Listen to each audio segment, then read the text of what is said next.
Hello friends, welcome to online GK study. आज है 28 मई और 28 मई से जितने भी महत्वपूर्ण प्रश्न बन सकते हैं वो सारे हम इस वीडियो में कवर करेंगे और इन प्रश्नों से रिलेटेड एक्स्ट्रा फैक्ट्स भी जानेंगे जो कि आपके आने वाले एग्जाम के लिए हेल्पफुल हो सकते हैं। तो शुरू करने से पहले हम कल के वीडियो के प्रश्नों को रिवाइज कर लेते हैं।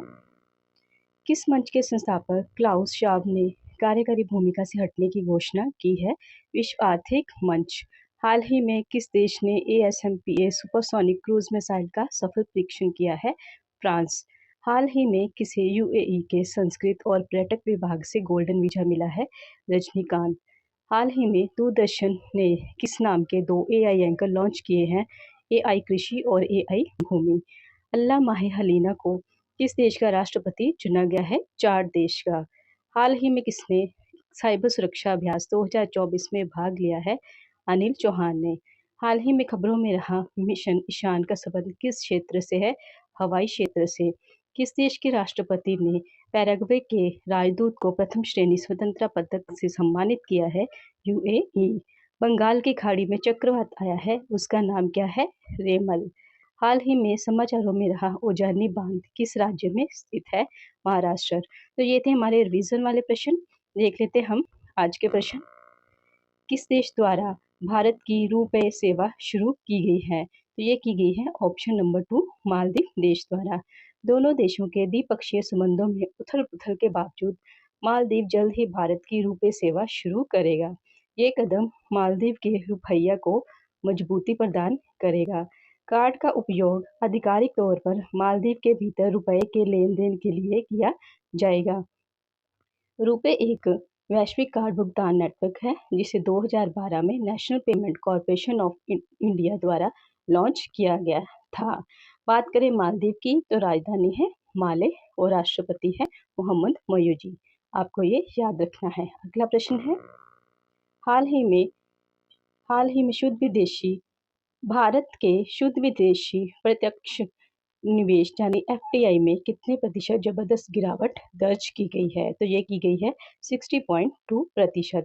भारत में शुद्ध विदेशी प्रत्यक्ष निवेश में वित्तीय वर्ष 2024 फाइनेंशियल ईयर 2024 में 62% की उल्लेखनीय कमी देखी गई है, जो पिछले वर्ष के $27.98 बिलियन से घटकर $10.58 बिलियन हो गई है। इस गिरावट का मुख्य कारण पूंजी की स्वदेश वापसी में वृद्धि और भारतीय कंपनियों का विदेश में निवेश है। FDI का अर्थ है यानी प्रत्येक विदेश निवेशी, जिसका अर्थ है अपने देश के अलावा किसी अन्य देश में निवेश करना। इसमें एक देश से दूसरे देश में प्रत्यक्ष पूंजी प्रवाह शामिल है। तो आपको ये याद रखना है। अगला प्रश्न है, अंतर्राष्ट्रीय ओलंपिक समिति यानी IOC ने कौन सा अभियान शुरू किया है? तो ये किया है option number 1 let's move India. अंतर्राष्ट्रीय ओलंपिक समिति ने रिलायंस फाउंडेशन और अभिनव बिंद्रा फाउंडेशन के सहयोग से लेट्स मूव इंडिया अभियान शुरू किया है। पहल का उद्देश्य आगामी पेरिस ओलंपिक के लिए जाने वाले ओलंपियनों का जश्न मनाना और सभी को शारीरिक गतिविधियों में भाग लेने के लिए प्रोत्साहित करना है। बात करें अंतर्राष्ट्रीय ओलंपिक समिति की स्थापना हुई थी 23 जून 1894 में। मुख्यालय है इसका लिवानसे स्विट्जरलैंड में और प्रेसिडेंट है थॉमस बाच। तो आपको ये याद रखना है। अगला प्रश्न है, किस राज्य की महिला को अमल कलूनी महिला शक्तिकरण पुरस्कार से सम्मानित किया गया है? तो ये किया गया है ऑप्शन नंबर 4 उत्तर प्रदेश राज्य की। उत्तर प्रदेश के बहराइच जिले की एक 18 वर्षीय महिला आरती को यूनाइटेड किंगडम के किंग चार्ल्स III द्वारा अमल कलूनी महिला शक्तिकरण पुरस्कार से सम्मानित किया गया है। बंकिम पैलेस में आयोजित पुरस्कार समारोह में आरती की ई-रिक्शा चालक के रूप में प्रेरक यात्रा और अपने समुदाय की अन्य युवा महिलाओं को सशक्त बनाने में उनकी भूमिका के लिए ये पुरस्कार दिया गया है। तो आपको ये याद रखना है। अगला प्रश्न है, Oxford economics global cities index में भारतीय शहरों की रैंकिंग में कौन सा शहर आगे है? तो ये है option number 4 Delhi. Oxford economics global cities index में दिल्ली दुनिया के 1000 सबसे बड़े शहरों में 350वें स्थान को हासिल करते हुए सर्वोच्च रैंक वाले भारतीय शहर के रूप में उभरा है। इस सूचकांक में 163 देशों के शहरों को शामिल किया गया था। यहाँ पर 5 प्रमुख श्रेणियों के आधार पर इनको रैंकिंग दी गई थी। तो पहली थी अर्थशास्त्र, मानव पूंजी, जीवन की गुणवत्ता, पर्यावरण और शासन। इस रैंकिंग में न्यूयॉर्क ने टॉप किया है और भारत में दिल्ली के अलावा बेंगलुरु, मुंबई और चेन्नई जैसे अन्य प्रमुख शहर सूचकांक में दिखाई देते हैं।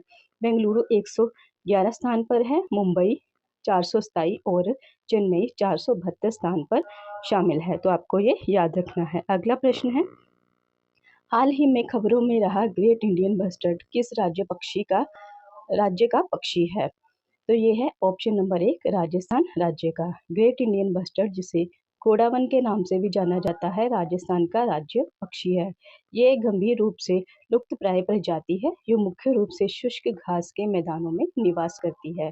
ये प्रजाति भारतीय वन्यजीवी अधिनियम 1972 की सूची 1 के तहत सूचीबद्ध है, जो इसे उच्चतम स्तर की कानूनी सुरक्षा प्रदान करती है। तो आपको ये याद रखना है। अगला प्रश्न है, आईपीएल 2024 का खिताब किसने जीता है? तो जीता है option number 3 Kolkata night Riders ने।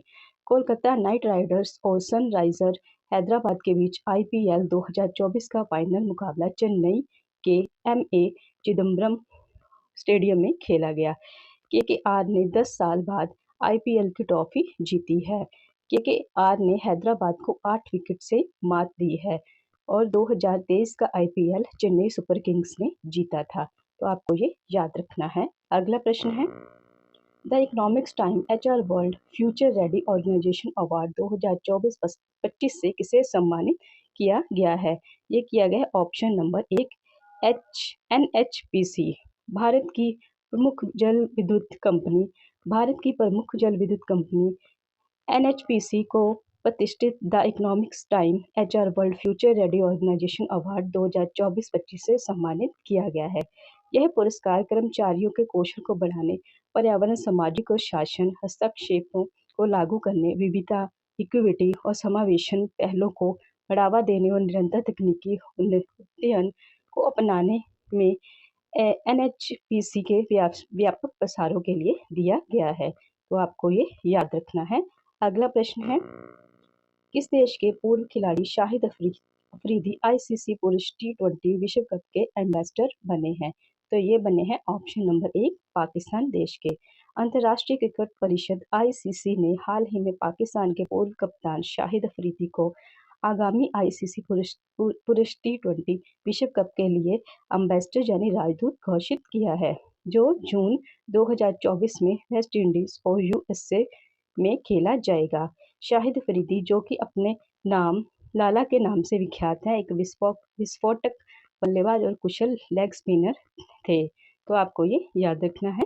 अगला प्रश्न है, कोविड के बाद बैंकों में अपर्याप्त जमा राशि में कितने गुना की वृद्धि हुई है? तो ये हुई है ऑप्शन नंबर 4 2.5। भारत में बैंकों के पास पैसा जिसके लिए कोई खरीदार नहीं है, कोविड के बाद की अवधि में 2.5 गुना बढ़ गया है। तकनीकी पहलों और जन जागरूकता अभियान के बावजूद मार्च 2023 तक अनुसूचित बैंकों के साथ लावारिस जमा राशि 42,000 करोड़ रुपए को पार कर गई है। तो आपको ये याद रखना है। तो ये थे 28 मई के महत्वपूर्ण प्रश्न जो कि आपके लिए बहुत ज़्यादा हेल्पफुल हो सकते हैं। तो मिलते हैं कल के वीडियो में। धन्यवाद।